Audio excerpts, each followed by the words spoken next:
Saudara keluarga Imam Mashkur mendesak pihak berwajib untuk mengungkap tuntas atas kematian Imam Mashkur. Sementara YLBHI menyebut kasus kekerasan yang melibatkan oknum TNI bukan kali ini terjadi. Lantas kemana arah penegakan hukum yang melibatkan oknum anggota TNI?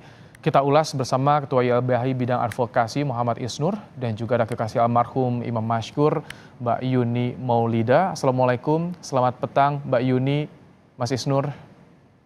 Waalaikumsalam warahmatullahi wabarakatuh. Selamat petang Mas, Mbak Baik. Yuni. Pertama, kami ucapkan turut berduka cita untuk Mbak Yuni atas kepergian Mas Imam Mashkur dari Kompas TV tentunya.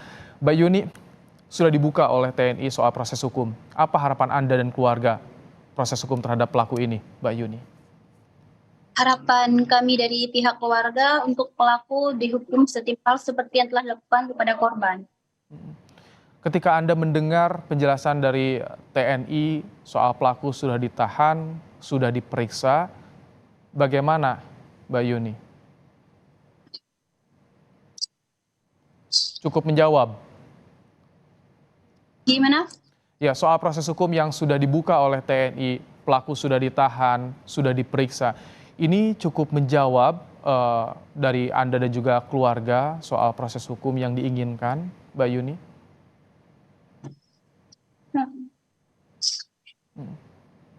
Kami belum puas, Pak. Baik, belum puas. Seperti apa yang Anda inginkan, Mbak Yuni?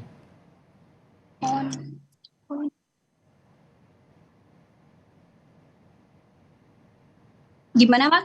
Baik, Anda tadi sampaikan Mbak Yuni belum puas. Jadi seperti apa sebetulnya yang diharapkan, yang diinginkan Mbak Yuni untuk saat ini, Mbak Yuni?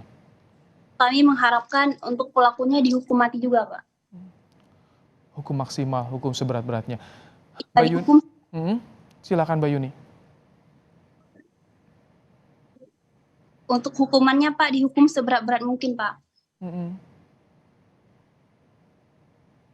Baik, Mbak Yuni, kami juga ingin tahu Mbak Yuni ketika kejadian di pertengahan Agustus. Komunikasi terakhir Mbak Yuni dengan Mas Imam seperti apa? Mbak Yuni, apakah ada telepon dari Mas Imam? Nggak ada, Pak. Untuk komunikasi itu seperti biasanya. Cuma untuk membahas hal-hal pribadi kami aja. Tapi selama berada di Jakarta, apakah Mas Imam juga sempat menyampaikan ada ancaman terhadap dirinya, Mbak Yuni? Nggak ada, Pak. Dulu kan sempat disampaikan juga Mbak Yuni oleh Ibu Mas Imam, kalau pernah juga kejadian penculikan pertama tuh ketika tiba di Jakarta. Itu Mbak Yuni tahu? Tahu berarti waktu udah katanya kan kemarin aku ada dirampok, kata almarhum.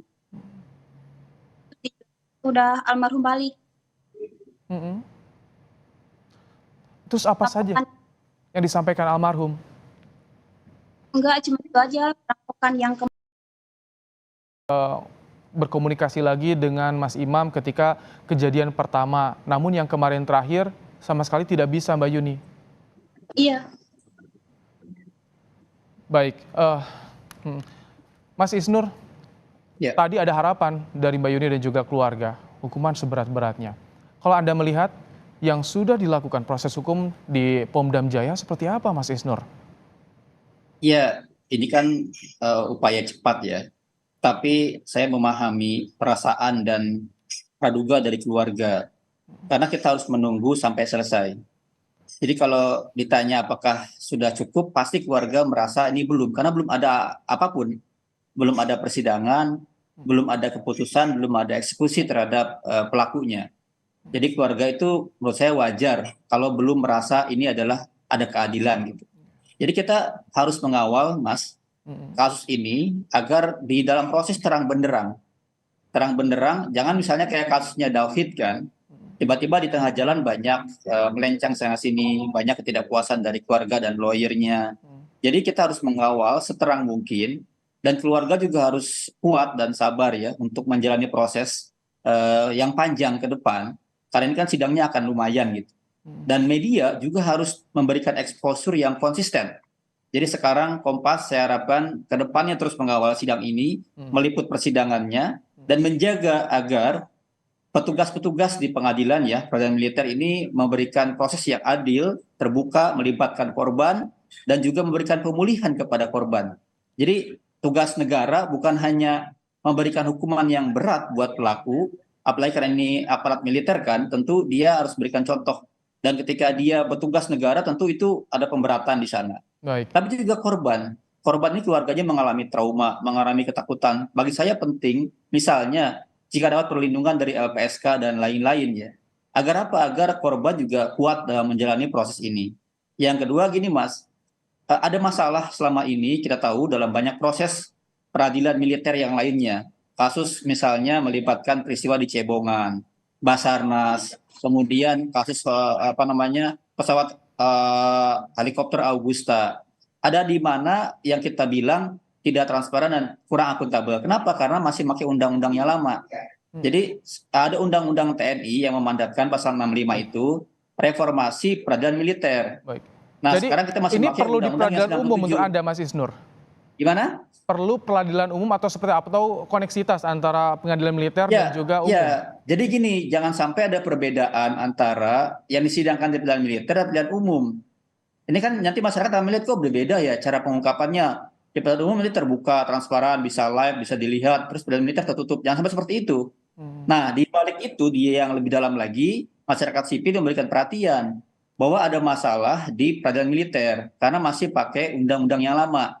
3197 belum menyesuaikan undang-undang TNI yang baru. Nah, kita mendorong sesuai dengan juga kemarin statementnya Pak Jokowi, kita mendorong reformasi peradilan militer gitu. Kenapa? Kalau perkara-perkara yang membunuh sipil, korbannya sipil harusnya ke depan didorong di peradilan Baik. umum gitu. Seperti itu. Baik, baik.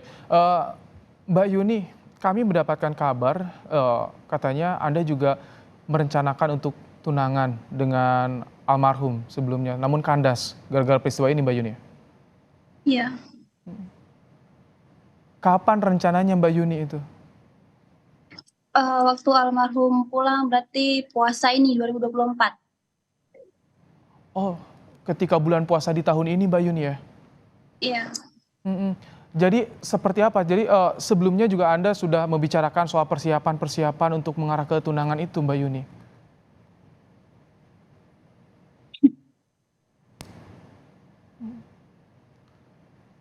Mbak Yuni, Iya. sebetulnya ketika Anda ada persiapan untuk tunangan, kapan sebetulnya rencana almarhum untuk kembali ke Biren bertemu dengan Anda sebetulnya? Waktu puasa ini 2024. Di tahun depan berarti ya?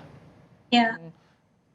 Jadi sampai kemarin pun sebelum mendapatkan kabar almarhum meninggal, Anda terus membicarakan soal persiapan, kondisi almarhum juga seperti apa sih yang diceritakan, Mbak Yuni? Udah nggak tahu ngomong lagi nih, Pak. Baik, Mbak Yuni, Anda bisa menenangkan diri juga mungkin sedikit, nanti bukan kami bermaksud untuk mengungkit lagi kesedihan, mengungkapkan lagi kesedihan. Kami juga ingin sebetulnya cerita-cerita dari almarhum ini yang seperti apa sosok almarhum di mata Anda, begitu terpukulnya kami lihat Anda. Tapi sebelumnya Mbak Yuni, saya ingin ke Mas Isnur dahulu. Mas Isnur, tapi ada jaminan juga Mas Isnur tadi disampaikan oleh Pomdam Jaya soal ada transparansi nanti dalam pengungkapan kasus ini. Bagaimana? Apakah cukup jaminan yang disampaikan oleh dan Pomdam ini, Mas Isnur? Belum. Sama sekali belum. Kita harus menunggu prosesnya berjalan atau tidak. Apakah persidangan diberikan akses kepada media? Apakah nanti eksekusi dan di penjaranya di mana, kita bisa tahu di mana dan lain-lainnya. Jadi kita harus menunggu proses ini apakah sesuai dengan apa namanya hukum yang berlaku apa tidak gitu. Nah, pengalaman-pengalaman sebelumnya ada masalah di situ, ada catatan masyarakat sipil soal tidak transparan dan lain-lainnya gitu. Jadi kita harus mengawal ini dengan konsisten ke depan. Kemarin Dan korban, Mas, saya bilang tadi korban, keluarga korban harus berikan akses yang maksimal buat memantau. Dan harusnya kan gini, harusnya tuh ada upaya pemulihan ya, pemulihan buat keluarga korban. Tadi dibilang bahwa ada meninggalkan hak orang-orang yang bergantung secara ekonomi. Nah itu solusinya bagaimana? Negara harus memberikan solusi, bukan hanya menghukum pelaku, tapi juga memberikan solusi buat korban gitu. Ada restitusi maksud Anda? Restitusi benar seperti itu. Baik. Ada istilahnya apa ya, victim fund gitu ya, dana untuk korban. Harusnya negara memperjuangkan, kita punya LPSK, kita punya apa namanya lembaga-lembaga yang memang difokuskan ke situ, harusnya juga melibatkan itu. Baik, tapi kan dan Pomdam juga kemarin mencontohkan ada kasus yang tabrakan di Nagrek itu transparan, terbuka, vonis juga disampaikan sudah seumur hidup. Kalau Anda melihat nanti di kasus ini bagaimana, Mas Isnur? Ya, saya belum bisa memprediksi ya, tapi juga ada banyak kasus lain yang tadi saya bilang ya, sekarang pertanyaannya bagaimana pengungkapan korupsi di Basarnas. Kita seolah tidak tahu perkembangannya seperti apa kan. Waktu sebelumnya juga perkara misalnya di korupsi apa namanya pesawat helikopter Augusta. Sebelumnya di peristiwa Cebongan. Ada banyak peristiwa lain yang jadi catatan buat masyarakat sipil bahwa kita mendorong perubahan itu secara maksimal, secara sistemik seperti itu. Tapi ada Dan celah, Mas harus Isnur. harus memberikan gini, Mas. Kok bisa ya di hari seperti ini ada aparat ya, ada anggota, ada pasukan yang berani sekejam ini gitu.